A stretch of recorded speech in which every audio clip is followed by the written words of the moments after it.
Bueno, buenas tardes, bienvenidos a la conferencia de hoy y les estamos muy agradecidos debido a la gran competición que tenemos con el fútbol, o sea que es de muy agradecer su asistencia. La conferencia de hoy va a versar sobre el proyecto CLIC, que es el colisionador lineal compacto, que es un proyecto futuro de los posibles para el CERN después del LHC. Esto se enmarca dentro del ciclo de conferencias que ha organizado la Fundación BBVA, el CERN y la Secretaría de Estado de Investigación e Innovación. Entonces, pues yo les voy a introducir un poco sobre el tema de por qué por qué necesitamos nuevos aceleradores después del LHC, ¿de acuerdo?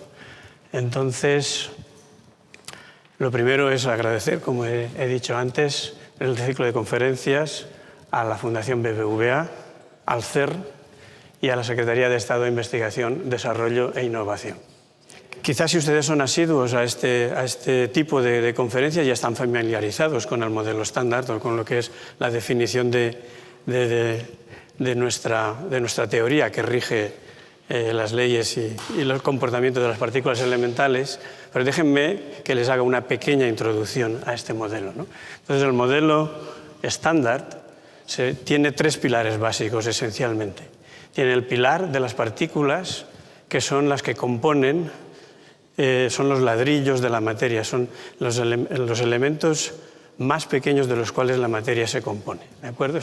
Y se divide pues, en leptones, como son el electrón, en quarks, el up y el down, ¿de acuerdo? Y estas partículas son, como he dicho, lo que compone la materia ordinaria, en principio. El otro pilar fundamental del modelo estándar son las interacciones de estas partículas, cómo interaccionan entre ellas, ¿de acuerdo? Y están las interacciones del modelo estándar son la electromagnética, la débil y la fuerte. Y la gravitatoria, que sabemos que existe, pero que en el mundo de las partículas aún no se ha verificado y ni se ha visto fenómenos debidos a esta interacción.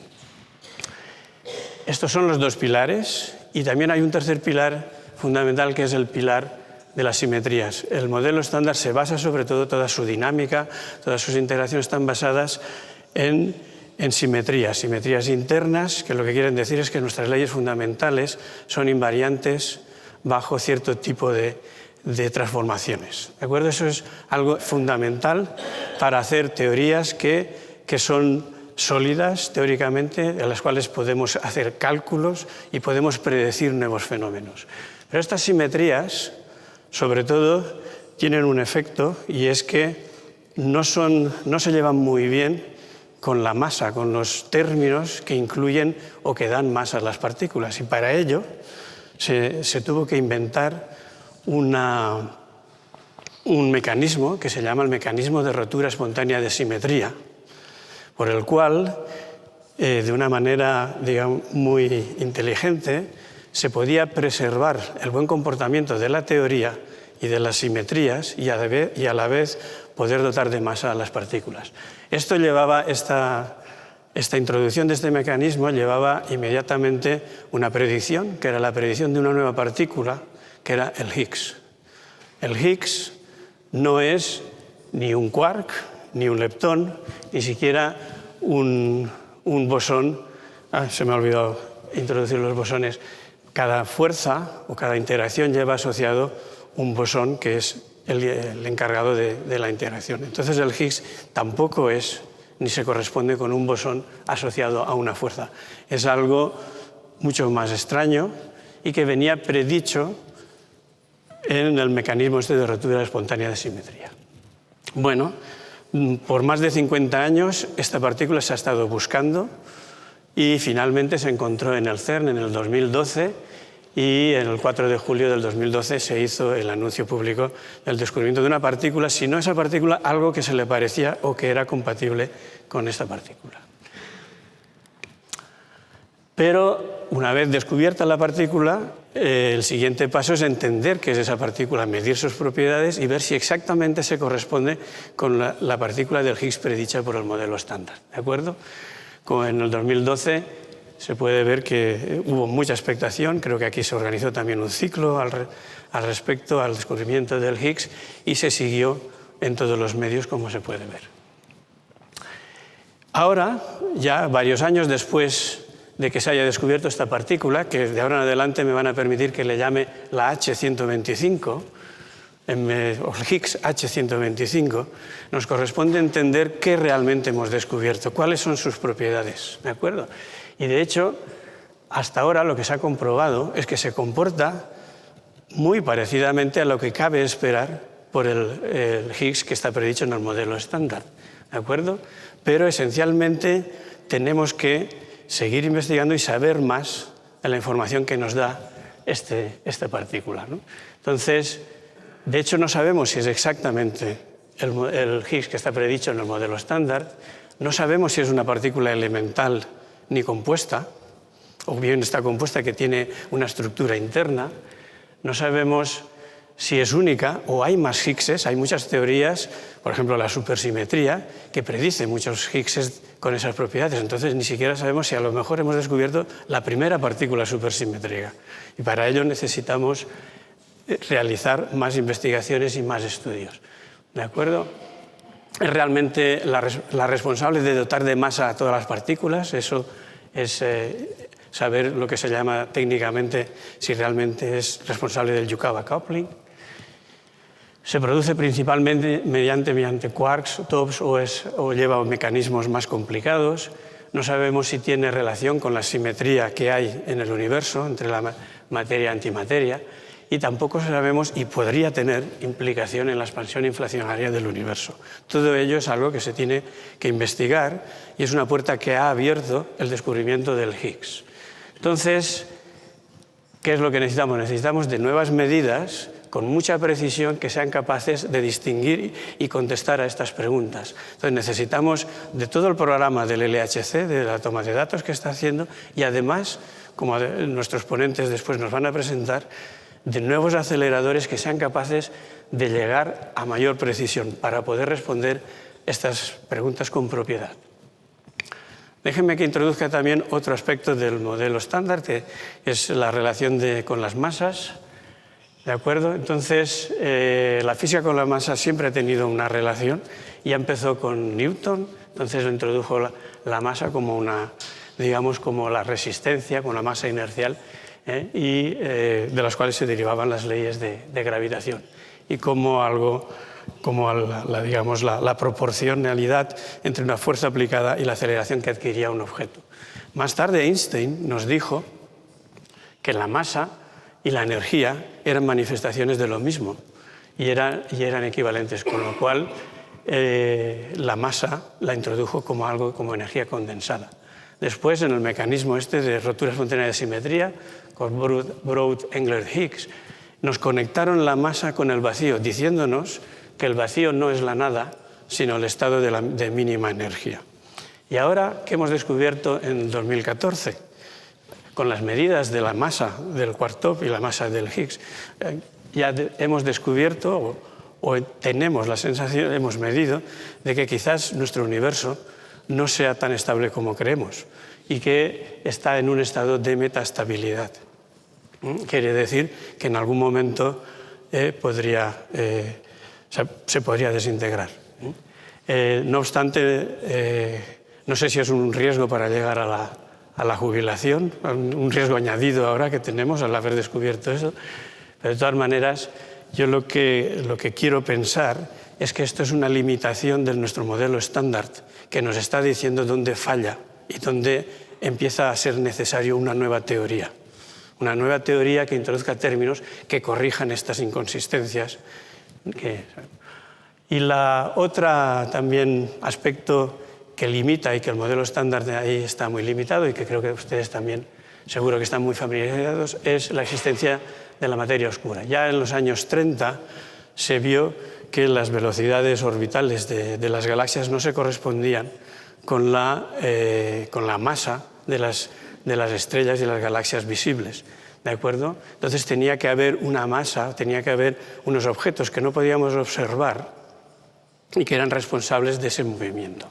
Después se han repetido esos experimentos y se ha confirmado la existencia de esa especie de materia oscura, incluso con experimentos muy delicados y bastante bonitos usando pues, lo que se llama lentes gravitacionales. En el modelo estándar que tenemos ahora no existe ningún candidato a explicar esa materia oscura. Es decir, si esto ya limita lo que es nuestro modelo estándar y hace falta algo que lo incluya. Entonces, ¿qué ocurre? Pues después de muchos años se ha realizado un exitoso programa de investigación con una gran inversión de recursos y estudios y muchos aceleradores en distintas partes del mundo. ¿De acuerdo? Esto se ha culminado con el descubrimiento de esta partícula nueva que llamaremos el Higgs H125. Sin embargo, para lo que está sirviendo realmente es para descubrir ahora los límites de nuestro conocimiento y para abrir nuevas puertas y para ser conscientes, ser más conscientes y tener mejor definido cuáles son nuestros objetivos futuros. Entonces, nuestras preguntas fundamentales para el desarrollo de los próximos años en física de partículas es ¿qué establece la masa del bosón de Higgs? ¿Es elemental o compuesto? ¿Cuál es el mecanismo que rige la rotura espontánea de simetría? ¿Hay un Higgs o hay más? La estabilidad del universo. ¿Cuál es la naturaleza de la materia oscura? ¿Qué rige la inflación del universo? ¿Y por qué solo hay materia en el universo? ¿Cuáles son nuestras mejores herramientas que tenemos? Las mejores herramientas son las partículas que hemos descubierto, pero que ahora nos sirven para estudiar bien sus propiedades. Ellos son esta partícula descubierta como el Higgs, el quark-top, los bosones WZ, el fotón y también la búsqueda directa de nueva física, mediante efectos y fenómenos nuevos. Todo ello, ¿qué nos implica? Pues tenemos que utilizar nuevos instrumentos. Aquellos son nuestras herramientas, nuestros nuevos instrumentos son nuevos aceleradores. ¿De acuerdo? Existen nuevos aceleradores o ideas o proyectos como colisiones de protón-protón o colisiones electrón-positrón. En el pasado, este tipo de aceleradores se han ido complementando y dando información para los dos.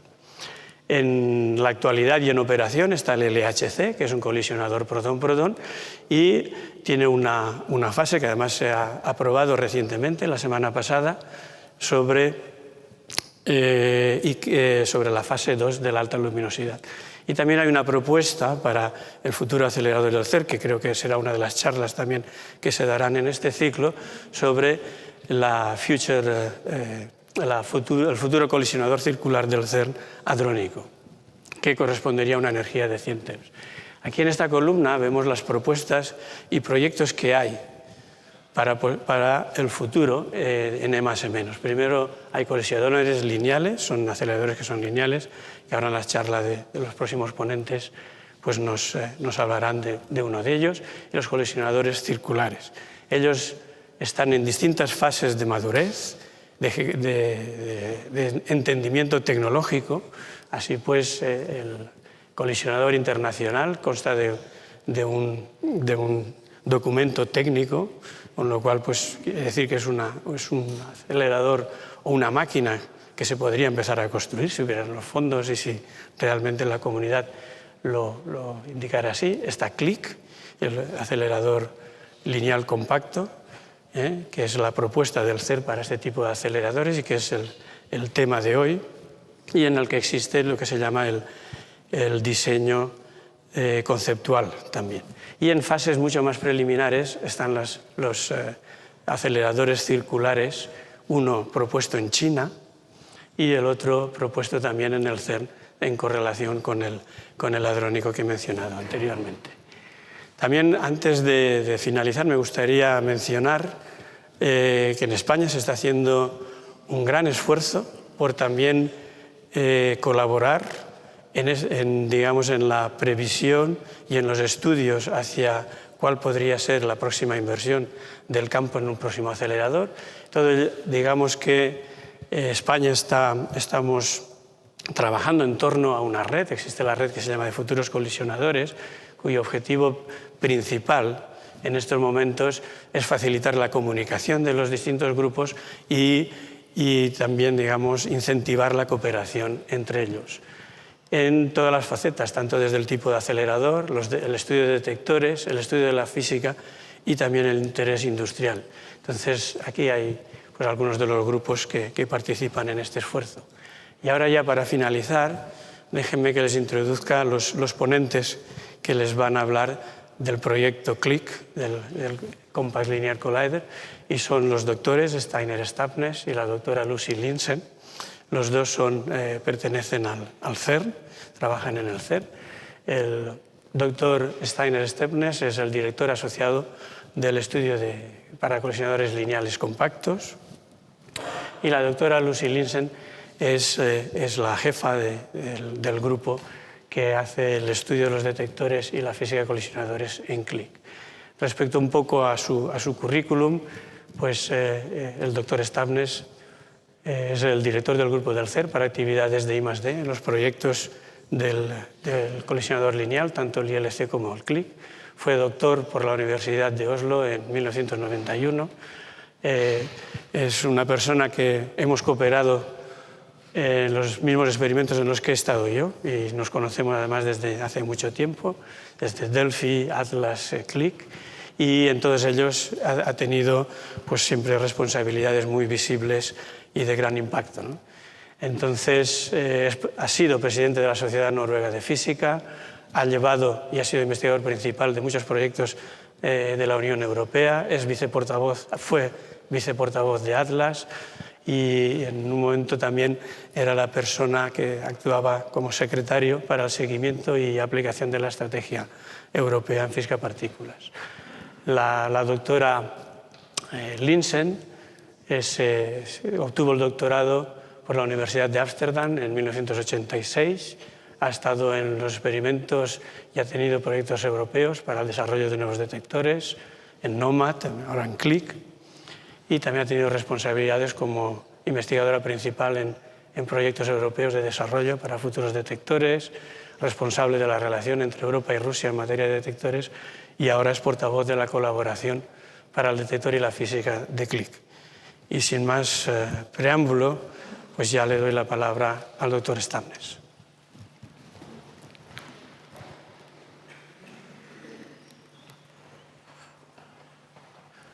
Good evening, everybody. Muy buenas tardes a todos, queridos amigos.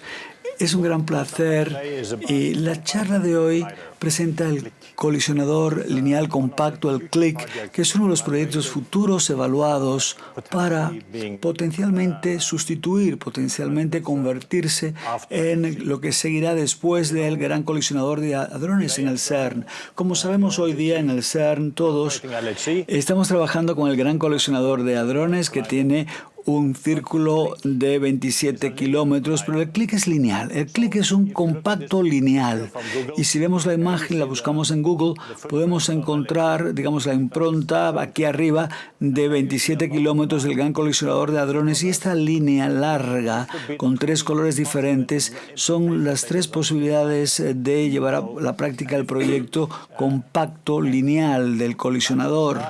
Y sería como de 10 kilómetros y luego se ampliaría a lo largo de 25 años hasta 50 kilómetros. La longitud total será de 50 kilómetros. Un acelerador lineal compacto de 50 kilómetros. Este es el aspecto que tiene y lo vemos aquí comparado. Y bueno, estamos hablando, por ejemplo, de una profundidad de 150 metros por debajo del suelo. Y estamos hablando de que los aceleradores son muy importantes como herramientas, son muy costosos, ciertamente. Es el instrumento científico más grande de que tengo conocimiento hoy día.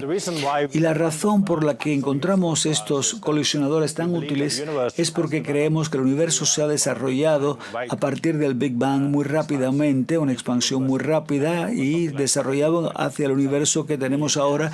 Y estamos hablando de 13.700 millones de años.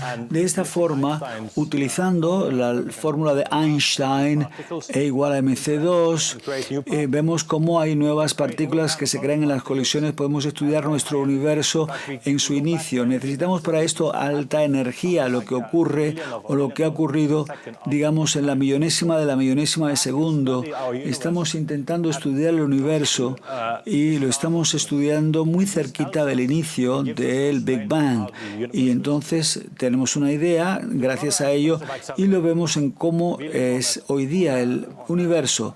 En cuanto a los aceleradores, vivimos en una escala de metros, de kilómetros, pero el universo que conocemos es tremendamente grande y estudiamos el universo de muchas formas diferentes, también con grandes instrumentos, telescopios y todo tipo de instrumentos que permiten ver la radiación que llega en diferentes formas.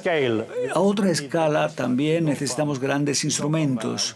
Pasamos de lupas, microscopios, llegamos ahora a aceleradores cada vez más, y por lo que estamos yendo más hacia adentro, al súper pequeño, es porque buscamos el nivel más fundamental, lo que realmente constituye el bloque constituyente de la materia, esas partes fundamentales del universo y cómo interactúan unas con otras. Esto nos dice algo sobre la materia y sobre la interacción entre la materia y las formas fundamentales. Y lo puedo ver en la longitud de onda. La longitud de onda, como sabemos, lambda, la longitud de onda, una partícula fundamental, es onda-partícula, dualidad onda-partícula. Y entonces la longitud de onda baja, y lo vemos aquí, a medida que hay más y más energía, tenemos una más pequeña longitud de onda y podemos estudiar la materia hasta 10 a la menos 18 metros. Y al hacer esto, al construir este acelerador, podemos de esta forma hacer este tipo de investigación en forma controlada. Creamos estas partículas, colisionan unas con otras, vemos qué se produce y vemos cómo interactúan unas partículas con otras entre ellas. Y ahora la pregunta es cuáles son los mejores aceleradores posibles, y hay muchas opiniones diferentes, pero vamos a hablar también del tipo de partículas que vamos a acelerar. Hablaremos de electrones y positrones en un colisionador lineal. No son tantas las partículas que podemos acelerar. Para eso necesito una partícula estable, porque necesito algo que no interactúe y necesito algo que no se divida en partes inmediatamente. Algo estable. Y por otra parte, las opciones normalmente es utilizar un protón o un electrón.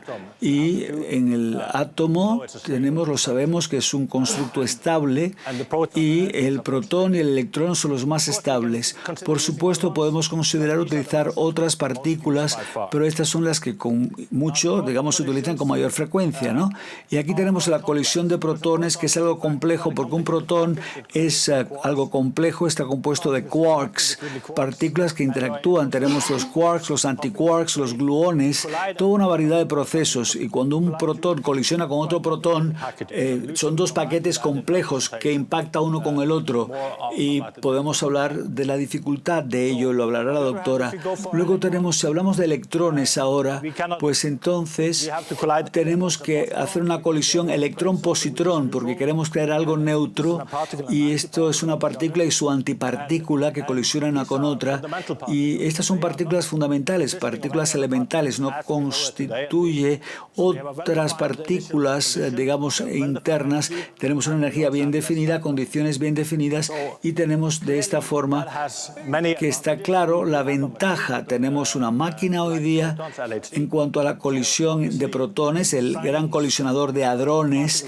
En la ciencia de física de partículas creo que hay un acuerdo tácito completo que necesitamos ahora un acelerador de electrón-positrones para poder seguir adelante en esta búsqueda de conocimiento. ¿Y cómo podemos controlar las partículas? Lamento que tengo que presentar esta fórmula, pero la fórmula es fácil. Es la ecuación de Lorentz. Tenemos la fuerza que actúa sobre una partícula a la velocidad v y la carga q. Necesitamos una partícula cargada que se mueve a una cierta velocidad, y si exponemos esta partícula a un campo eléctrico, entonces podemos obtener una aceleración, o podemos, en un campo magnético, podemos, digamos, doblar, torcer la trayectoria de la partícula, y eso se ve en la fórmula. Por otra parte, la razón por la que yo utilicé campos magnéticos para acelerar la partícula es porque esta fórmula nos dice que el campo magnético actúa en forma perpendicular a la velocidad de la partícula y que no vamos de esta forma. Para aumentar la velocidad hay que utilizar campo eléctrico, y el mayor campo eléctrico posible, y para tener la aceleración mayor posible, porque si no tendríamos problemas. Solo F sub e puede aumentar la energía de la partícula. Y ahora vamos a hablar de que es más fácil crear un campo magnético. ¿Cómo lo hacemos? Tenemos dos elementos que se utilizan para acelerar partículas. Aquí tenemos, y volveré a esta estructura, que es la estructura del clic, la estructura que utilizamos en las máquinas superconductoras. Y aquí tengo dos imanes. Este es el imán que utilizamos en el Gran Colisionador de Hadrones, el LHC, y tenemos el magneto tipo dipolo que utiliza la corriente más alta, y el campo magnético pasa por esas bobinas de la corriente eléctrica y son superconductores, y tenemos la corriente más alta porque tenemos el campo magnético más elevado posible. Y esto, aquí tenemos el cuadrupolo que se basa, y vemos, no solamente voy a torcer la trayectoria, sino que vamos a enfocar la partícula, porque no es una única, sino grupos de partículas que voy a dirigir a converger, están a una cierta distancia, y de esta forma puedo tener 1000 millones de partículas en cada paquete. Y esto es, tomamos una partícula estable, tomamos el electrón, positrón, protones, y lo que hacemos es que de esta forma, con ayuda de un campo electro y un campo magnético, lo podemos guiar. ¿Y cuál es la mejor tecnología que podemos utilizar? ¿Qué es lo que nos da el mejor acelerador posible? Y entonces vamos a hablar ahora de las limitaciones. Hablaré luego de aceleradores electrones-positrones. El acelerador de electrones y positrones tenemos limitaciones en particular, pero de hecho tenemos un fenómeno que se llama la radiación de sincrotrones, y hay una pérdida de energía cuando la partícula curva su trayectoria. De esta forma pierde energía, y en algún momento estaremos limitados porque no puedo meter más energía de la que se ha perdido en esa curvatura. Este efecto se describe por esta fórmula P sub S, y aumenta mucho con la energía E a la 4, pero por otra parte es proporcional a 1 sobre la masa a la cuarta potencia, que nos dice que esto es un problema en particular para las partículas de luz, m sub 0 por c al cuadrado, y todo eso elevado a la cuarta potencia. De esta forma tengo un problema mucho más importante para protones y positrones que para protones. Si quiero estudiar en detalle las partículas en estas colisiones con electrones y positrones, llegamos a la conclusión de que a medida que subimos en la energía, si intentamos torcerlo alrededor de un anillo, tenemos que hacer que el radio sea enorme, el de ese anillo, y tengo que aumentar entonces el radio del anillo para compensar por esa pérdida en la radiación. El coste de semejante máquina aumentaría de una forma exponencial. Si quiero llegar a alta energía con electrones y positrones, tengo una única opción, es el acelerador lineal. No hay otra vuelta de hoja, no hay otra opción. Y de esta forma lo vemos abajo, y ahora tenemos que pensar cuál es el mejor. Y con fotones es menos problema, pero también será un problema si hablamos de energía y luminosidad, si hablamos de alta energía en ese anillo de protones de un tamaño determinado, porque la única forma de compensarlo es llegar a un enorme anillo, y también el coste aumentaría. Pero para los protones estamos más limitados por el campo magnético para mantener las partículas alrededor de ese círculo. Y ahora finalmente llego al acelerador lineal. Llegamos al acelerador lineal, y de esta forma, con electrones y positrones y con el hecho de la pérdida de radiación, el acelerador lineal es la mejor opción. El colisionador lineal, la única opción. Y vamos a verlo ahora. Voy a entrar en los detalles del colisionador lineal. Bueno, los elementos más generales, no voy a entrar en detalle, claro. Y aquí tengo en forma genérica el colisionador lineal, y vamos a hablar de los electrones primero. Como resultado empezamos con los electrones, y de de hecho vemos utilizamos un grupo de electrones, grupos de electrones, y en el click tengo de esta forma lo que llamamos un tren de partículas, y dentro tenemos los bunches, y dentro de cada uno tengo 10 a la 9. Estamos hablando de 1000 millones de grupos de partículas que en inglés se llaman bunches, y entonces tenemos que todos ellos tienen que comportarse de la misma forma, y de esta manera, para hacerlo, se van a meter en lo que se llama este anillo, que voy a explicar luego cómo ese anillo de amortiguamiento funciona, y luego tengo que transportarlo hasta el final del acelerador lineal. Luego tengo que acelerarlo tanto como sea posible, porque solo tengo una posibilidad. Esta partícula pasa no como el acelerador lineal muchas veces, sino que ahora pasa una sola vez, la aceleras tanto como puedes, pero pasa una sola vez, y quiere tener tantas colisiones como sean posible, porque incluso puedo tener 1000 millones de electrones, 1000 millones de positrones cuando colisionan. Entonces es muy difícil tener realmente una interacción, que estén tan cerca como para que puedan interactuar. Haces el haz tan pequeñito, lo que haces es que tienes el Beam Delivery System, el sistema de entrega de haces, el BDS, y de esa forma no quiero que comprendáis la fórmula, pero hay dos elementos claves en cuanto al tamaño del haz para que sea tan pequeño como sea posible. Primero, las partículas desde el principio se comportan en una forma uniforme, como todos los peces que nadan uno al lado del otro, y de esta forma lo que haces es que les comprimes de esta forma, y de esta forma lo tienes a varios kilómetros, y esto es lo que tengo aquí de 2 o 3 kilómetros de largo, y esta es la clave para tener la intensidad más alta, para que suba. Los elementos claves de todo esto es el crear lo que llamamos los haces que vemos aquí de baja emitancia, Low Emittance Beams, y de esta forma lo voy a transportar y lo voy a llevar al acelerador lineal fundamental, y lo mismo que hicimos con los electrones ahora con los positrones, que es difícil. Tengo que acelerar los positrones, tengo que el elemento fundamental, por lo tanto, sería, hay que dar la energía, tengo que dar mucha energía, megawatts de energía, con toda la eficiencia posible a los elementos que van a ser acelerados. Es el elemento clave, la dificultad de cualquier acelerador, y en el click tengo que tener una solución particular para ello, que de hecho muchos aceleradores también han utilizado, y es tener otro haz, otro beam intermedio para poder entregar esta potencia. Y luego el hecho es que se crea estos pequeñísimos haces, es como si los comprimes y tienes ese sistema de entrega de beams o de haces, el BDS, después de haberlos apretado, compactado. Y ahora vamos a hablar del anillo de amortiguación y este damping ring. Tengo aquí una fuente de luz que es un electrón, un anillo, voy a mostrar más adelante, un anillo que se utiliza para diferentes propósitos. Estos anillos de amortiguación reducen el espacio de fase, y lo vemos aquí. Lo que hacemos es que tenemos una partícula que no se comporta totalmente en forma correcta, no se mueve a lo largo del eje del haz, se desplaza un poquito, y lo que haces es que el campo magnético oscilante hace que se reduzca la energía de la partícula y luego se vuelve a reacelerar. Y cuando se reacelera tienes finalmente una partícula final que va más en la dirección adecuada. Has corregido la trayectoria de la partícula, que es el principio básico de este anillo de amortiguación o amortiguamiento. Y este es un ejemplo de una fuente de luz. Y tenemos, por ejemplo, el de Barcelona, el ALBA de Barcelona, que hace estudios sobre la amortiguación del anillo en el click, y lo que haces de esta forma, aceleras, luego lo que haces es que manipulas los electrones, y lo que haces es que hace todo tipo de estudio de ciencia de materiales. Lo haces en Barcelona, en ese anillo de amortiguación, y lo ves aquí en tamaño real.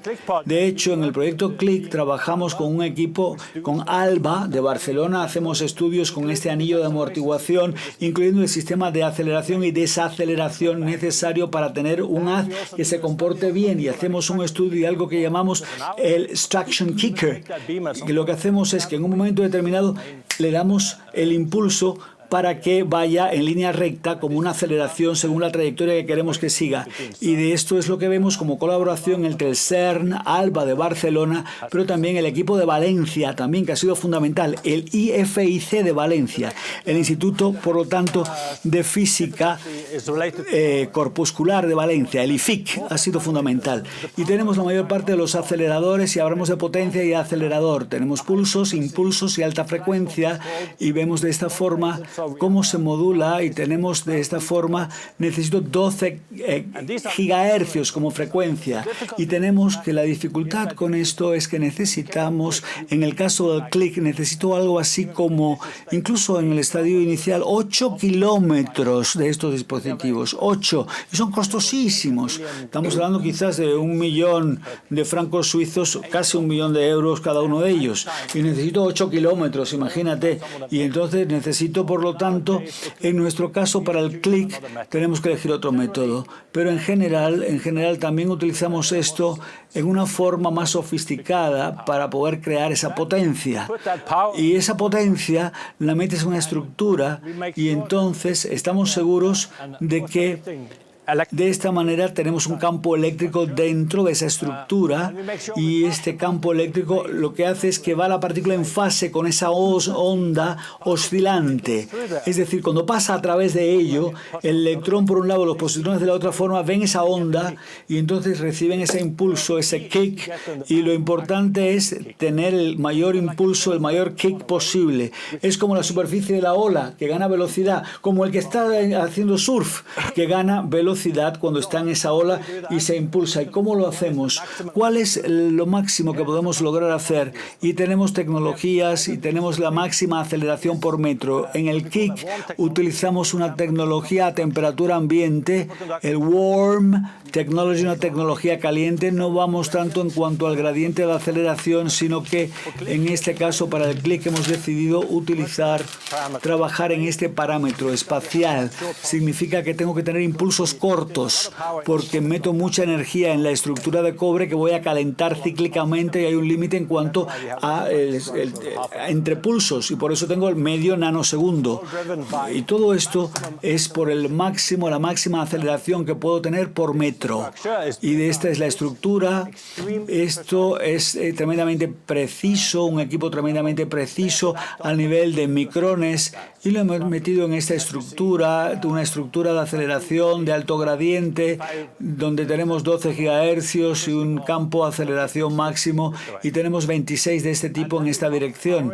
Y luego metemos la energía a 12 gigahercios y las partículas atraviesan el anillo en el centro, en el agujero que está en el centro de la estructura, y entonces de esta forma tenemos el máximo campo eléctrico ahí dentro, limitado por cuánto la estructura de cobre puede soportar, hasta dónde puede soportar esto la estructura de cobre en cuanto a ese campo de aceleración eléctrica. Y aquí tenemos un pequeño ejemplo de esto.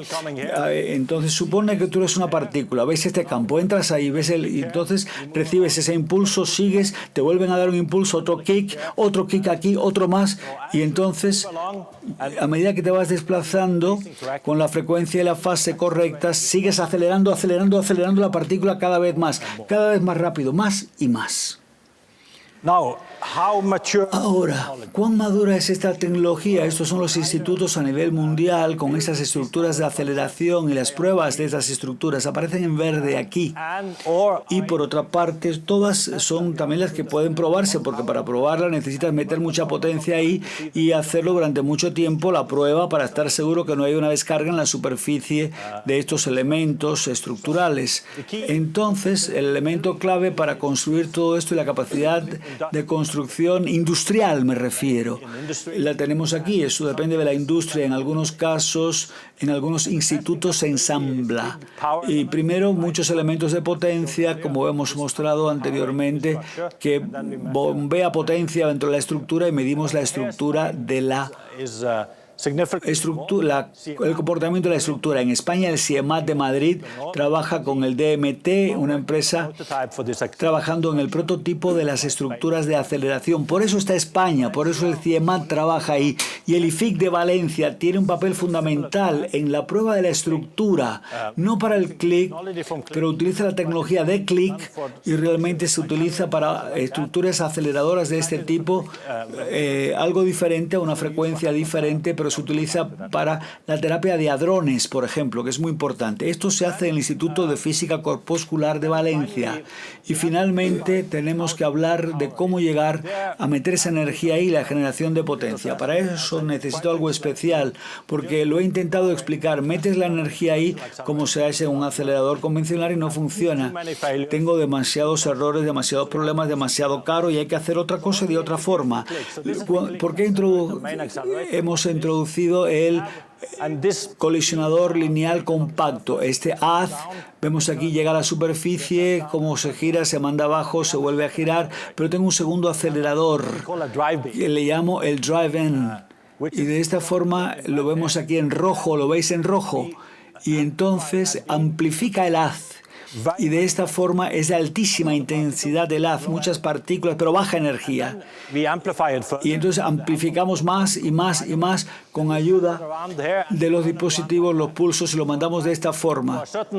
Y de esta manera, para una cierta longitud, queda paralelo al principal. Y entonces extraemos el haz, la energía del haz intenso, lo llevamos al haz principal. Y la razón por qué lo hacemos es porque de esta forma tengo de esta manera estos clistrones que crean estos largos pulsos de alta intensidad, baja energía, y tengo ese drive beam. Si quiero aumentar la energía del acelerador, no tengo que hacer nada semejante, sino hago un pulso más largo, y de esta forma vemos aquí el perfil, lo vemos de esta forma, y vemos de esta forma el clic por debajo de ello, y lo vemos de esta manera. Realmente esta es la implementación, la puesta en práctica de este modelo. Y esto es lo que hacemos con ese drive beam, con este haz de empuje, esa estructura temporal, y vemos qué pasa, y tomamos 23 impulsos y los metemos dentro del anterior, aumentando la frecuencia dentro del impulso por un factor de 24. Multiplicamos por 24 y la intensidad del impulso la multiplicamos por 24, y de esta forma mando un impulso aquí, un impulso allá, lo mandamos a lo largo de diferentes partes del acelerador. Y esto significa que tenemos que tener una unidad de extracción de potencia, Power Extraction Unit, y mandarlo al acelerador principal. Y todo esto necesita una mayor eficiencia y eficacia de potencia para poder que sea expandible fácilmente, para tener un impulso más largo. Y aquí tengo de esta forma el drive beam que va en paralelo, se transfiere una estructura de cobre y se transfiere al haz principal. De esta forma, aquí vemos una simulación de lo que tiene lugar. ¿Ves este drive beam que llega a la unidad de extracción de potencia? Vemos la escala temporal y lo vemos en 3 nanosegundos. 3 nanosegundos, vemos 240 nanosegundos la longitud del impulso. Tardamos 70 nanosegundos en crear un buen campo de aceleración en esta estructura, y de esta forma llegamos al haz principal y lo pasamos a través de esta, le llamamos radiofrecuencia, le llamo RF, es como una radiofrecuencia, pero de esta forma lo tenemos y es una cierta gama de frecuencia. Aquí tenemos los impulsos que se han construido, y de hecho si seguimos con esta película hasta 70 nanosegundos tengo unas condiciones en esta estructura del acelerador principal que es adecuado para el haz fundamental, el main beam, el haz principal. Hemos probado el concepto, ya está probado. Es el concepto clave del click. Y entonces tenemos la eficiencia, la eficacia, la potencia, mayor energía, y tenemos un lugar de pruebas donde tenemos el anillo, donde tenemos la zona de pruebas, el haz principal y un módulo para probar todo ese concepto. Y hemos probado que de hecho la limitación que tiene esta tecnología no viene de ahí, sino que viene del límite fundamental de los campos eléctricos a través de la estructura de cobre. Y podemos tener más energía, una mayor mayor energía de lo que necesitamos para el clic con este método. Aquí lo vemos exactamente en esta hiperestructura. Vemos que el módulo de aceleración, vemos que se han instalado en el ZF3 acorde al diseño del clic, y de esta forma tenemos las primeras dos pruebas de estos haces que han llegado a 145 megavatios por metro en el 2012. En cuanto a los nano beams o nano haces, resulta que es mejor que sea más pequeño en una dimensión y ligeramente mayor en la otra. Al principio lo hicimos de la misma, pero ahora en el vertical el haz es de un nanómetro más ancho que el otro. Y por otra parte, en la otra dimensión es de 40. Y entonces los haces del LHC y de otros siguen siendo haces muy pequeños, como el cabello humano, para los que tengáis cabello, claro. Y entonces, de esta forma, vemos la colisión de dos cabellos de unos pocos centímetros de largo. Pero en el clic esta situación es mucho peor, porque tenemos que colisionar moléculas que son un poquito más grandes, son moléculas un poco más anchas. Y después de haberlas acelerado a lo largo de 25 kilómetros es muy difícil, y por supuesto aquí tenemos algo para investigación y desarrollo que es muy importante. Lo que hacemos para resolver esto, en primer lugar tenemos que alinear todos los componentes a lo largo de la máquina. Esto lo podemos probar, construimos por lo tanto la prueba para hacerlo, y voy a mostrar la imagen sobre cómo lo hacemos. Tenemos que controlar y amortiguar la vibración, porque cuando vayas tienes que estar seguro de que la vibración se amortigua en una cierta frecuencia, que no se transmita la vibración hacia los elementos del acelerador para probar los sistemas, y necesitamos medir la posición o posiciones de los haces, dónde está, y podemos optimizar las posiciones, orientar el haz, y este es un ejemplo de medición con ayuda de estos couplers en la superficie de la estructura, porque tienes una señal eléctrica en dependencia de dónde dentro de esa estructura vaya el haz. Y luego tengo muchos algoritmos para las mediciones, haces, componentes, optimización, retroalimentación, y tenemos que probar en pequeños sistemas, relativamente pequeños sistemas en particular, para estar seguros de que podemos colisionar realmente este tipo de haces.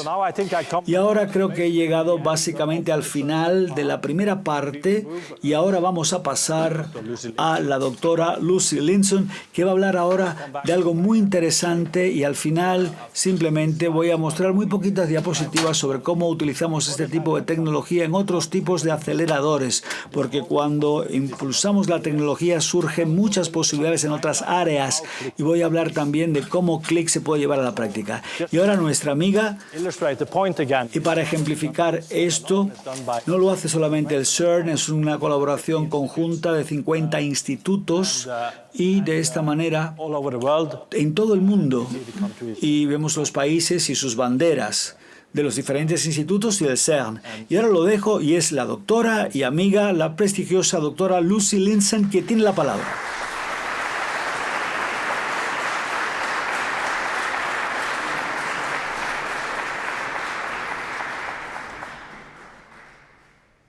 Thank you very much for inviting me here. I think it's a big honor. Muchas gracias por la invitación. Es un gran honor para mí estar aquí y ver a estas fundaciones que ayudan tanto con la ciencia fundamental. Es un verdadero honor. Así que seguiré hablando un poco más de las colisiones electrón-positrón y de los detectores que utilizamos. Y para ello voy a dar otra breve introducción sobre la física de estas colisiones, la detección de partículas, cómo sería un detector de clic, las tecnologías que hemos desarrollado para este colisionador, y a partir de allí entonces iré explicando lo que puede hacer el clic por el trabajo de todos los físicos que trabajan en él. Bueno, básicamente este proyecto se lo debemos al material que han ofrecido nuestros compañeros del Centro de Calibración de Detección de Clic.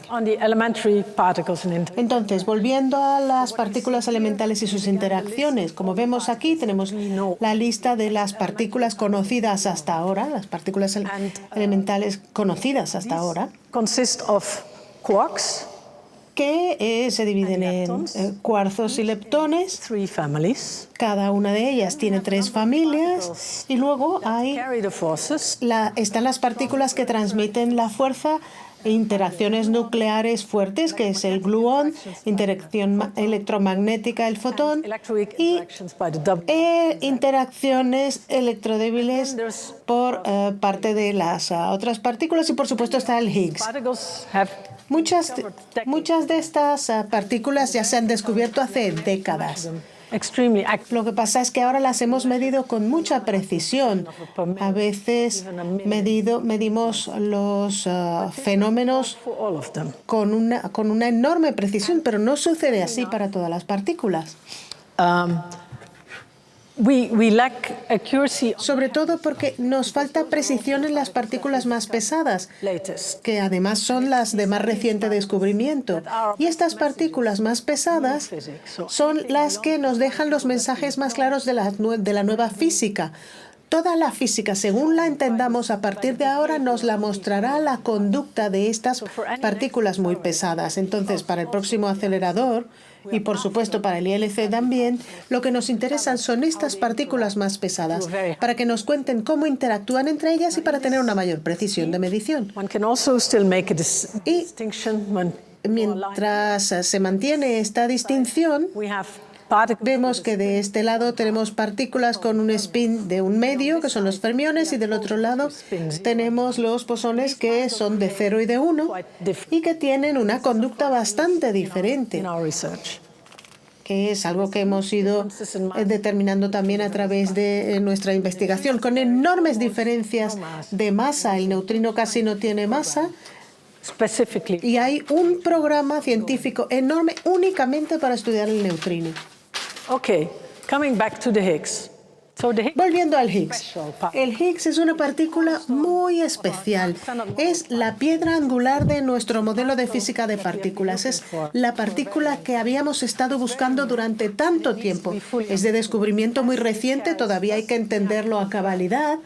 Primero hay que confirmar que efectivamente es un Higgs y que se comporta como el Higgs según se había previsto. Es la única partícula con número de spin 0.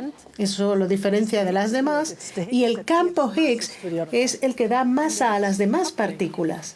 Y cuando el Higgs se asocia con cualquier otra partícula, lo hace de manera proporcional a la masa de esa partícula. Pero para estudiar esto, production of the Higgs. You have particles. pues tenemos 2 partículas que juntas constituyen el Higgs.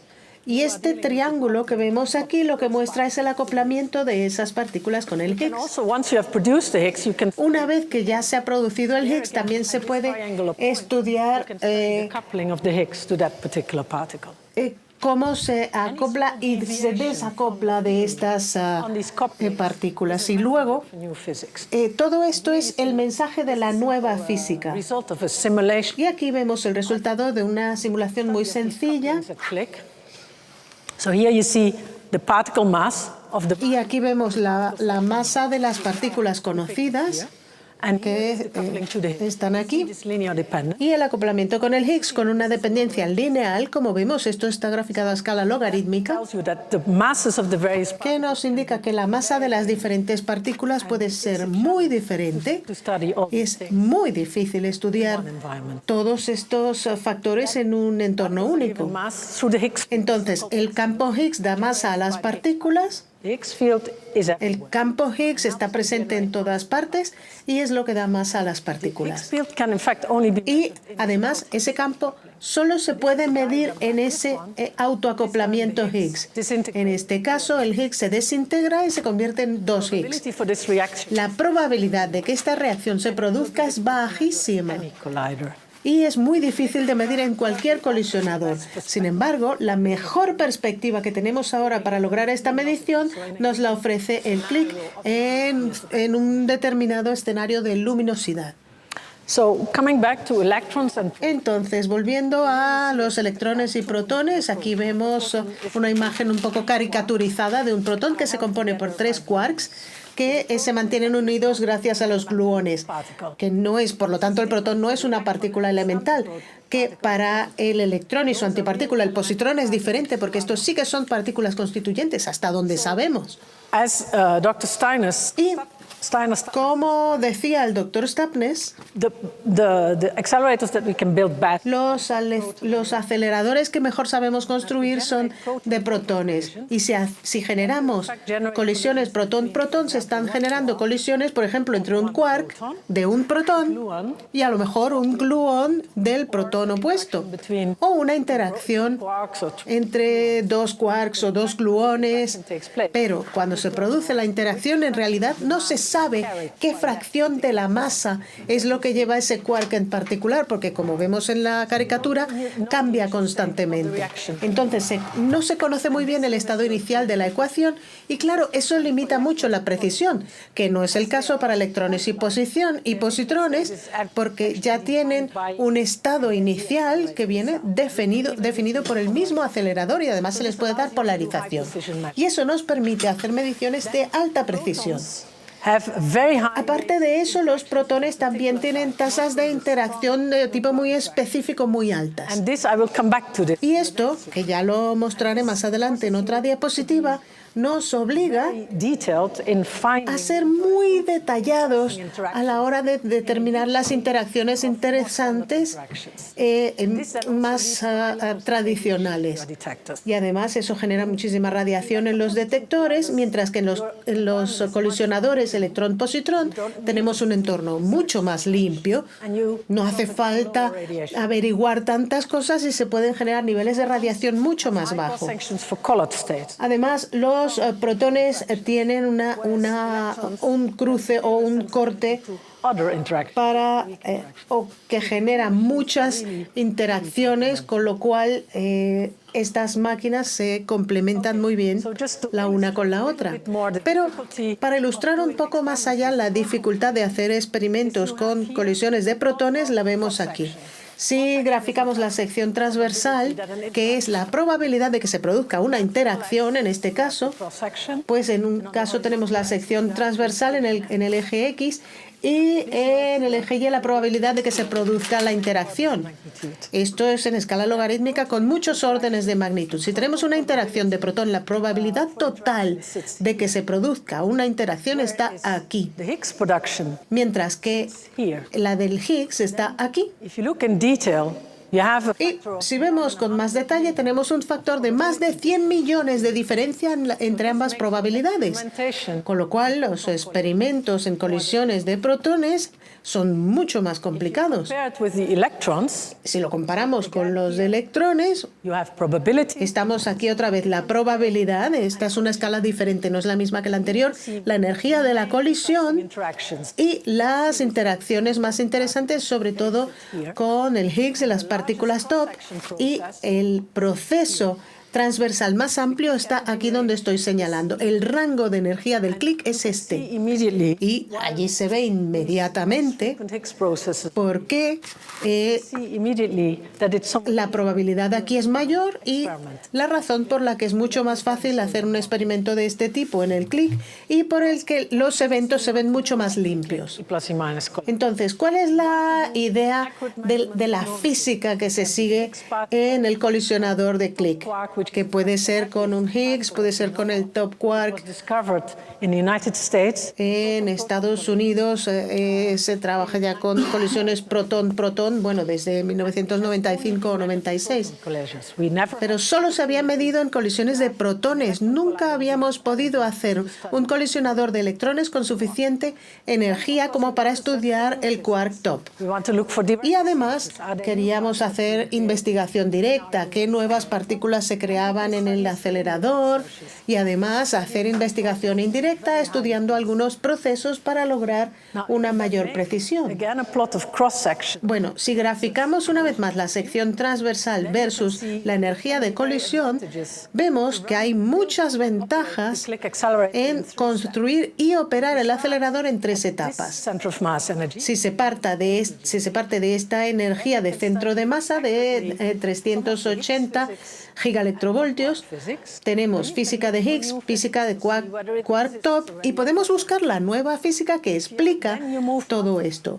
Luego, si subimos un poco a 1,5 teras, tenemos el acoplamiento Higgs-Higgs, que se relaciona con el campo Higgs, y hay una buena probabilidad de estudiar los quark top e incluso los acoplamientos entre el quark top y el Higgs, y también de estudiar nueva física. Y luego, finalmente, en el colisionador de 50 kilómetros de longitud, pues se continuaría o seguiría un paso más allá en la investigación. Si vemos la aplicación práctica en 3 etapas, como ya ha dicho el profesor Stapnes, vemos estas energías de centro de masa, la longitud del colisionador.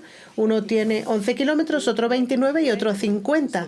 Entonces se puede ir ampliando, digamos, el centro, y el número de Higgs que se crearían en aproximadamente 4 años sería entre 100.000 y casi 1,5 millones. Ahora voy a hablar de manera muy breve de los detectores de partículas, porque estas interacciones hay que medirlas. Entonces, la detección de partículas. Muchas de las partículas elementales que conocemos tienen un tiempo de duración, un tiempo de vida muy corto, muy limitado. No solo no se pueden medir estas partículas de manera directa, sino que muchas de ellas desaparecen o se desintegran casi en el momento en que se crean, y además se desintegran en un número muy pequeño de partículas conocidas. El Higgs, por ejemplo, nunca lo vamos a ver directamente. Siempre vamos a ver los productos de su desintegración, y lo mismo para el W, para el Z y para muchas otras partículas. El caso es que todos los quarks que tenemos se hadronizan, es decir, en el momento en que se crean, inmediatamente se desintegran en una serie de partículas y generan una especie de lluvia de partículas, que es lo que llamamos el chorro. Aquí tenemos un ejemplo de un chorro, y a veces dentro de ese chorro puede haber también otra desintegración que se produce apenas unos milisegundos después de su creación. Y esto lo utilizamos para entender un poco mejor esas interacciones. Aquí tenemos algunas imágenes de chorro, bueno, al menos una. Y lo que nos interesa es reconstruir las partículas originales a partir del producto de la desintegración, que es el elemento clave del detector de partículas. Las partículas no las vemos, ni siquiera con el mejor de los microscopios. Tienen un tamaño que no nos permite verlas, pero sí que viajan a través de los materiales, y al hacerlo dejan una señal muy tenue, que pueden ser por linearización o por algún efecto atómico, algún efecto nuclear. En todo caso, es un efecto pequeñísimo. Y cada partícula tiene su propia conducta al interactuar con la materia. Y eso sí que lo podemos utilizar para generar una especie de caja de herramientas y determinar qué partícula estamos observando en el detector.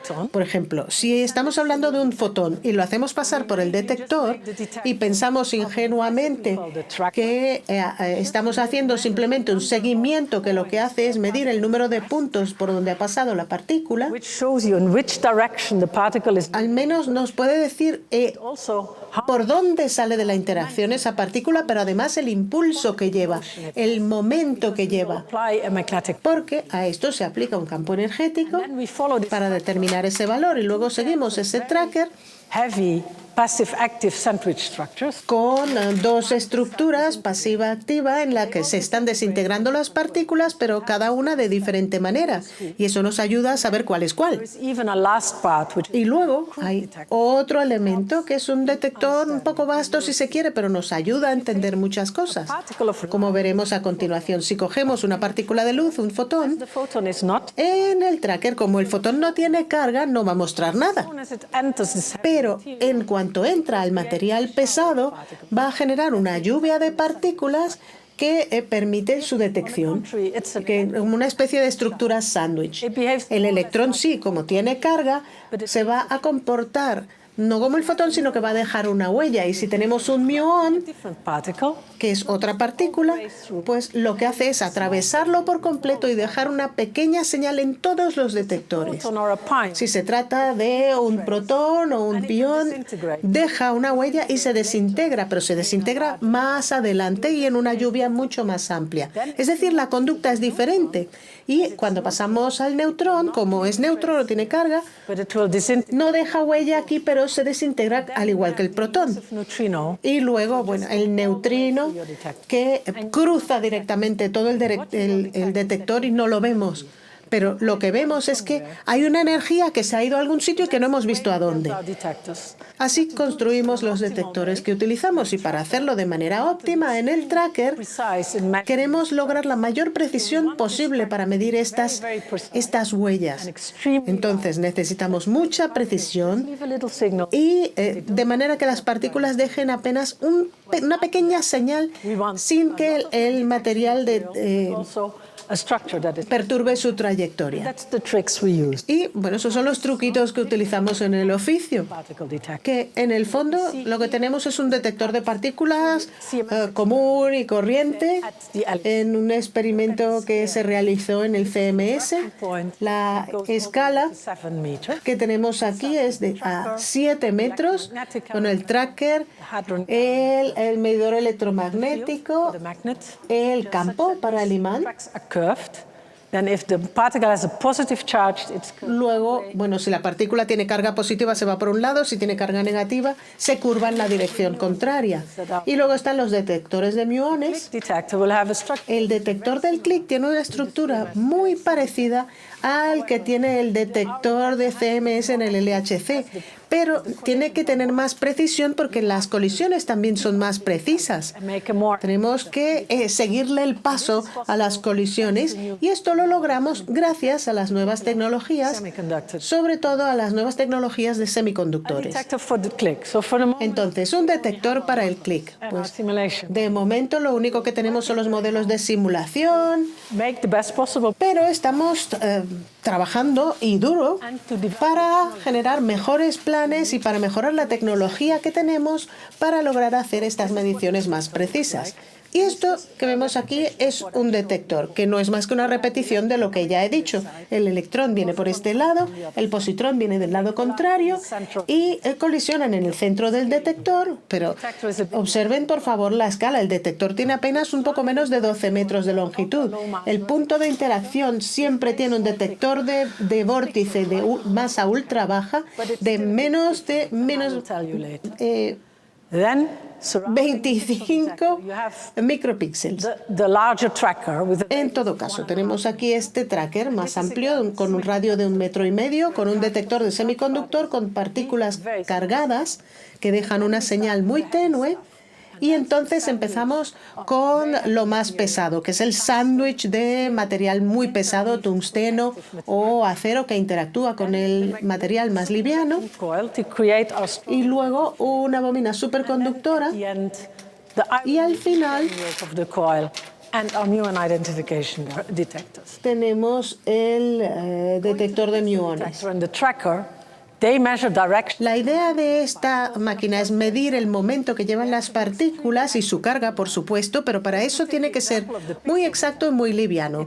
En el detector de píxel, por ejemplo, tiene 2.000 millones de píxeles. 1/300 of a Entonces, uno 25 by 25 micro o una 300 parte de un milímetro. area of the pixels used in the LHC. Each individual pixel Y needs cada píxel individual tiene que medir la altura de pulso de la señal que va dejando la partícula timing y al mismo tiempo llevar una cuenta muy precisa del tiempo, hasta una millonésima de segundo cuando pasa la partícula. ultralight. Y tiene que ser además ultra ligero. Esos 2.000 millones de píxeles, pues no hay que verse no hay que sentirse tan impresionado. Hay cámaras extra precisas que ofrecen esta resolución. Lo interesante en nuestro caso es que el detector de vórtice detecta la señal que deja la partícula, que es mucho más pequeña que deposita la luz en una cámara. Por lo tanto, se necesita electronic signals. señales electrónicas individuales completas, cadenas completas para cada píxel individual, mientras que una cámara fotográfica normalmente lo que hace es depositar una imagen The image is read sequentially. y luego se va leyendo la imagen de manera secuencial, ¿no? Línea por línea. Pero nosotros no podemos permitirnos esto. Necesitamos una señal completamente electrónica para cada The píxel. technologies involved are very Entonces, la tecnología son sensores muy finos electronic signals. de silicio, Ultralight power delivery. ultraligeros, Put too much material. porque si no conviene añadir muchos materiales, un soporte también ultraligero y un intercambiador de calor para que se lleve el calor, que es investigación y desarrollo de alta tecnología y que se puede utilizar en otras áreas. Of what we are doing. Y bueno, he querido poner aquí algunas imágenes de lo que estamos haciendo porque estamos poniendo a prueba todos tipos de tecnologías de semiconductores, a ver si podemos hacerlos cada vez más pequeños, cada vez más delgados y cada vez más precisos, These devices sin necesidad de que necesiten disipar mucho calor, porque es que si disipan mucho calor vamos a necesitar enfriamiento y para enfriar se necesitan fluidos y tubos y eso ya lo hace muy pesado. Entonces hemos realizado muchísimas pruebas, muchas simulaciones y muchos intentos de diseño para que la tecnología evolucione hacia donde lo necesitamos. Y muchos de estos pasos se han ido dando uno a uno. Ahora hay que ponerlos todos en conjunto en un solo dispositivo, que no hemos llegado allí, pero llegaremos.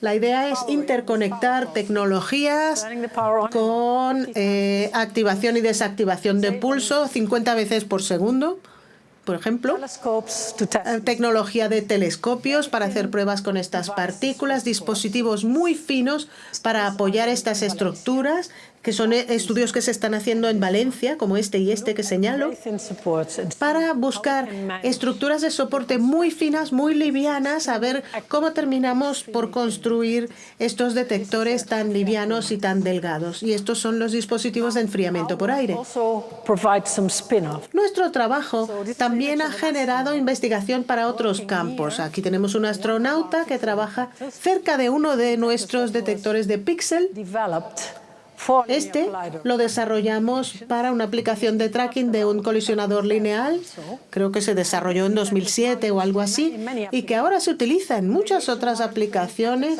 como observación de radiación y aceleración en el espacio, ciencia de materiales, imágenes de rayos X, espectrometría de masas, terapia de haz. We do an effort. Entonces, es tecnología que hemos desarrollado y queremos que la sociedad también se beneficie de ese trabajo que hemos hecho. De hecho, ahí está el logo del CERN en el dispositivo, no sé si lo han visto. So we need Claro, los calorímetros suelen ser muy pesados porque necesitamos sándwiches de material muy pesado, material activo, pesado, activo. Y con esto se crean casi 60 capas. this will become very heavy and compact. Con lo cual estamos hablando de un dispositivo muy compacto, muy pesado, que nos da casi 80 millones de canales de lectura, que son 400 veces más que lo que nos da el LHC. The size of the devices we are Y para entender un poco el tamaño de los dispositivos con los que trabajamos, tenemos aquí una foto showers that the y las imágenes de estas lluvias de partículas que crean then analyzed. y cómo se detectan y analizan. What we really want, I talked about the jet. Y bueno, lo que queremos, ya he hablado del chorro que originan los quarks. Esto significa que hay muchas partículas muy cerca Particles are very often closer by. y cuando están muy cerca las partículas, la extensión de esa lluvia se refleja en el calorímetro y con esa información And very del calorímetro programs más programas informáticos muy desarrollados se puede lograr la lectura de una partícula y lograr esa medición que todavía no es posible en el LHC. Bueno, no lo era porque la tecnología todavía no existía.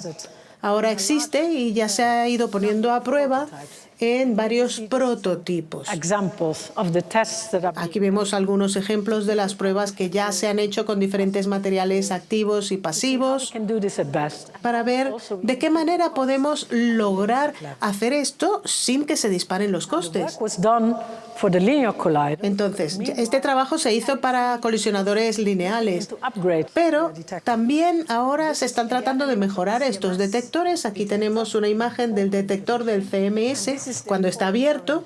this can Y este es el calorímetro que utilizan después de 10 o 15 años de operación que ha tenido muchísimo daño por radiación, hubo que cambiarlo. has now decided Y ahora el CMS ha decidido contemplar la tecnología que desarrollamos para los colisionadores literales y utilizarlo ellos en el CMS, con lo cual es otro ejemplo de aprovechamiento de la tecnología, aunque sea dentro de nuestro mismo campo. those detect Ahora bien, ¿cómo funcionamos en el CLIC con estos detectores? Pues la idea es graficar la probabilidad versus el centro de masa con los diferentes procesos que involucran al Higgs.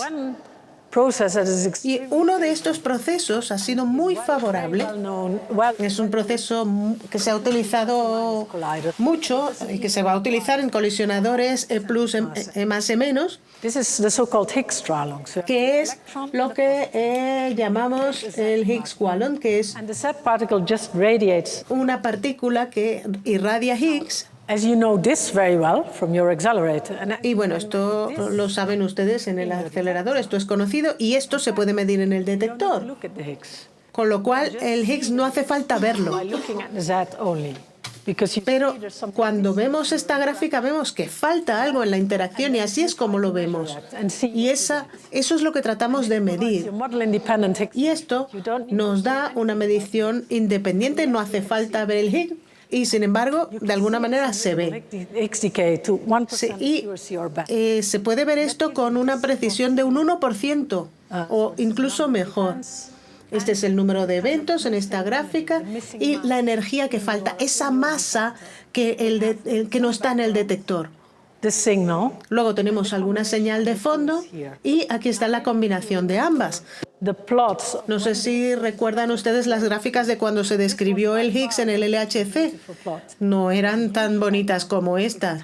Había mucho fondo con una señal pequeñita encima que había que analizar estadísticamente. Sin embargo, aquí se puede lograr una precisión mucho mayor. several of these interactions. Pues si se cogen varias de estas interacciones y se reúnen, aquí tenemos la producción de Higgs. Here is Aquí está la producción de H, el acoplamiento del Higgs al quark top. I display here the Y lo que estoy mostrando aquí accuracy of the coupling.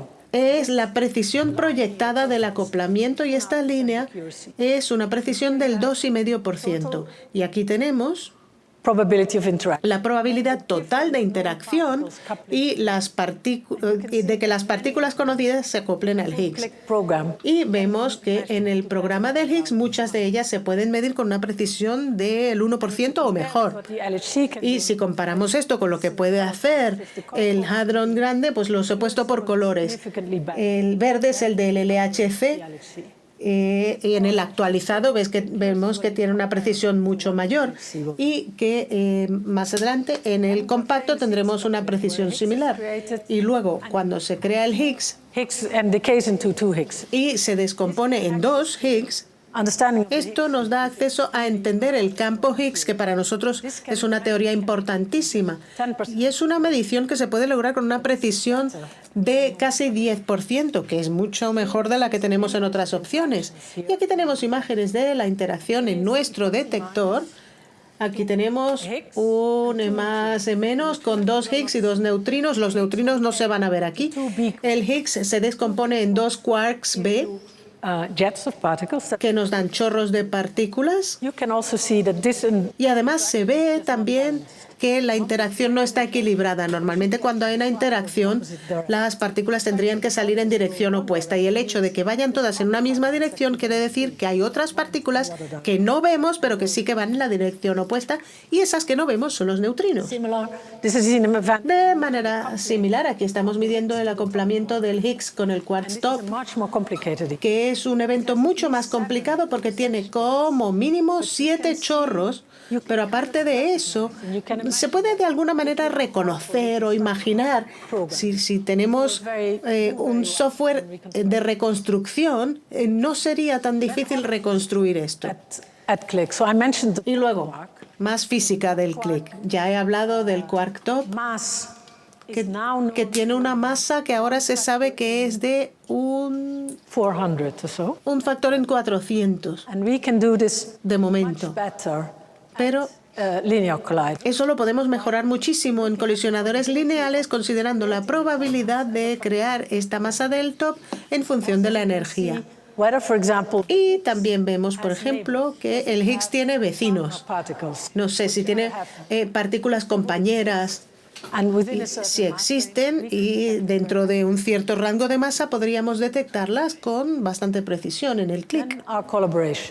Y ahora la parte de colaboración. Pues el estudio de física de colaboración del clic está formado por 27 institutos de 17 países que vemos como puntos en este mapa y se centra en estudios muy específicos, estudios de física y optimización de detectores a través de simulación y tecnología de I+D en detectores. Esto no lo hacemos de manera aislada porque no tendría sentido. La física de partículas requiere de muchos avances, no solo para el clic, sino para otros proyectos, y por ello trabajamos con otras instituciones, con el colisionador lineal internacional, que también es de electrón-positrón, que ya lo han mencionado los profesores Foster y Stapnes, y también el ILC, y también tenemos participación española, es lo que llamamos, o se conoce como la red española para futuros colisionadores de partículas, que ayuda a dar cohesión a los esfuerzos españoles para el colisionador, de manera que una vez que se construyan estos detectores, España pueda proponerse para participar en un campo específico. Y también participan muchos otros institutos en esta red. Aquí está la lista de todos los que participan. Los grupos de España son expertos sobre todo en física de top, en física teórica, y luego en la parte de equipos de hardware pues hay detectores de silicio, mecánica de trackers, mecánica de detección de píxeles y también calorimetría. Y ya con eso llego al final de mi parte de la presentación.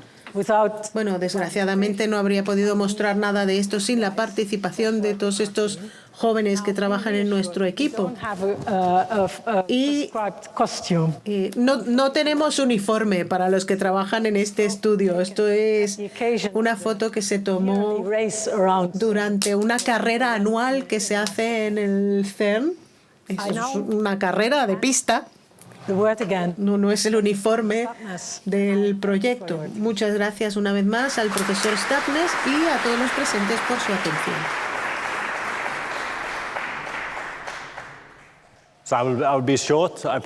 Voy a ser muy breve, lo prometo. Hemos tenido una tarde larga y apasionante. Y lo que me gustaría decir ahora es hablar sobre cómo la tecnología de los aceleradores se puede utilizar en otros proyectos. Y quiero mostrar algunos ejemplos y creo que también será interesante para España. ¿Cómo vamos a verlo? Entonces, uno de los elementos mencionados, hablé de estos anillos como el ALBA, que se utilizaba para generar luz para estudiar materiales, industria farmacéutica también lo utiliza, en muchos campos se utiliza. Y esto se llama las fuentes luminosas de tercera generación. La tendencia hoy día en muchos países en el mundo entero es considerarlas de cuarta generación, fuentes de luz de cuarta generación, algunas ya operativas, otras en construcción. Y el elemento clave de todo ello es el hacer que sean más pequeñas esas fuentes de luz, más baratas esas fuentes de luz y con mejor rendimiento. La tecnología CLIC ofrece el potencial de hacer esto para los parámetros clave. Y una fuente de luz básicamente es un acelerador lineal, tiene una fuente, acelera la partícula y entonces la partícula en el campo magnético se ve sometida a la oscilación del campo magnético y generamos láser. Y de esta forma damos diferentes objetos. Como ejemplo de todo ello, de una de las primeras máquinas de este tipo en Stanford, tenemos aquí donde se ha realizado no solo en física de partículas, sino también en lo que se llama ciencias de la vida, en la química, ciencias de materiales, en generación de instrumentos, en ingeniería, en óptica, en estudios de la Tierra y en ciencias medioambientales. En España tenéis una de tercera generación y seguramente de cuarta muy pronto en España. Cuando vemos las diferentes fuentes de luz, tenemos lo mismo de Stanford con esta longitud de varios kilómetros, y en Suiza tenemos que hoy día hemos llegado a 700 metros y vemos un concepto de Shanghai, un concepto donde se tiene una fuente de luz de tercera generación, consideran ya la de cuarta generación muy pronto, pero solo tienen 580 metros disponibles para el acelerador y para los experimentos. El elemento clave, por tanto, es el lograr, y se basan en la estructura de cobre, pero también con diferentes frecuencias, y el objetivo es, en una forma más compacta, bajar el precio, aumentar la velocidad de repetición y hacer impulsos más cortos, que es la tecnología CLIC. Queremos trabajar en todo ello. Gracias a todo ello, estos son colaboradores, todos ellos son proyectos de colaboración con el proyecto CLIC. Trabajamos con ellos y nos dan mucha retroalimentación, mucho feedback en cuanto a estas tecnologías nuevas desarrolladas. Un acelerador muy pequeño, realmente pequeño aquí. Si tengo una fuente de luz muy pequeña, esto es lo que se llama el acelerador de mesa pequeñito. Tengo un acelerador pequeñito y un colisionador con un haz de láser, y tengo aquí un pequeño acelerador lineal, tengo el láser y luego tengo los electrones que van a impactar sobre los fotones, y tengo un pulso extra, y de esta forma tengo varios colaboradores trabajando en ello. Esto viene de Xinhuan, de Beijing, y tenemos de esta forma un grupo que ha realizado esto. Tienen estas instalaciones en Beijing, y esto en la Universidad de Tsinghua se ha desarrollado. Y realmente, de hecho, en Holanda también, creo que el objetivo fundamental es inspeccionar, por ejemplo, como los cuadros que vemos tan maravillosos, para saber si son obras de maestros o si son falsificaciones. En los museos en Ámsterdam, por ejemplo, se interesa mucho en este tipo de desarrollo, para saber si es una obra real de un maestro pintor o de una falsificación. En este momento, en cuanto al estudio, lucha contra el cáncer, radiación, radioterapia, hay mucho en este espacio. También en radiología se utilizan protones y se utilizan iones. Si vemos de esta forma, esto es agua, y aquí tengo la energía en agua, y de esta forma en rayos X vemos cómo baja, llega de esta forma y luego baja más. Si lo mandas al cuerpo humano y hay un tumor que está a esta profundidad, la mayor parte de la energía se va a depositar no donde debería ser, se deposita fuera del tumor y se compensa impactando con rayos gamma desde aquí de un ángulo diferente para poder crear una irradiación máxima sobre el tumor, en este caso en particular. Se pueden utilizar iones de carbono también muy eficientes y protones. Los iones de carbono son aún más eficientes, pero es difícil utilizarlos. Y luego 4 haces de protones en este caso, y se puede, digamos, mantener este área en mejor forma y detectar el tumor. Una diapositiva interesante de un ejemplo de un colaborador de Valencia, del IFIC, que utiliza la tecnología CLIC para hacer aceleradores compactos en terapia de protones. Y vemos de esta forma cómo utilizan este elemento rotante. Este es el paciente, este sería el haz, y entonces tenemos un instrumento que rota alrededor, es como un brazo que rota alrededor del paciente y que lanza protones desde diferentes direcciones. Trabajo realizado en el Instituto de Física Corpuscular de Valencia y en varios estudios del mismo grupo con iones de carbono. Y una de las razones por las que el Grupo de Valencia está trabajando en el CLIC es porque son capaces y tienen un conocimiento excelente de esta tecnología, conocimiento completo, han hecho una gran contribución a nuestro proyecto, pero también son capaces de crear sus propias instalaciones con este otro tipo de proyectos también en Valencia, en el IFIC. Y he dado 3 ejemplos de aceleradores y como vemos cómo es más compacto y menos costoso. Son los elementos clave para llevar a cabo este sistema, o no, claro, más compacto y menos precio. El CLIC no está solo como proyecto, ¿no? En cuanto a el colisionador lineal, la idea no es solo el CLIC. Hay un proyecto que se llama el Colisionador Lineal Internacional, que lleva mucho tiempo y que es en algo bastante semejante a positrón, electrón y el anillo de amortiguamiento y la fuente de polarización. ¿Hay alguna diferencia? Lo vemos aquí, los parámetros. La diferencia fundamental en cuanto a la puesta en práctica del proyecto japonés está en el norte de Tokio, en una parte de Japón también, donde el gobierno está evaluando dicho proyecto. La diferencia reside en lo que se llama la radiofrecuencia, la parte de radiofrecuencia, la producción de energía para la aceleración.